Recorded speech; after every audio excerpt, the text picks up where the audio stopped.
Chess පිටයි සුබ උදෑසන. කතාවට කියනවා බල්ලෙක් පිරුවට කන්දක් කඩාගෙන යටේද. අපි ගමනක් යනකොට සමහර විට පාරදී අපිට බල්ලෝ මුණ ගැසෙනවා. උන් අපි පිටිපස්සේ ගුරාගෙන එනවා. සමහර විට පාන්දරක අපි ගමනක් යනවා නම් ගොඩාක් මේ දේ වැඩි. ඒ වගේම රාත්‍රියේදී ගමනක් යනකොට මේ දේ ගොඩාක් වැඩි.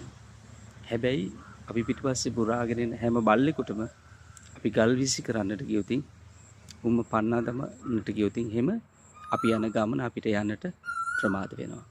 නිසා හොඳම දේ බුරණ බල්ලන් එළවීම නොව ඔවුන්ට ප්‍රතිචාර නොදක්වා නිහඬව නිශ්ශබ්දව අපි අපේ ගමනාන්තය දක්වා යාමයි. අනේතන ඔබට ජීවිතේ සාර්ථක කරගන්නට ගොඩාක් පහසු වෙන්නට පුළුවන්. චෙස් පිටයි.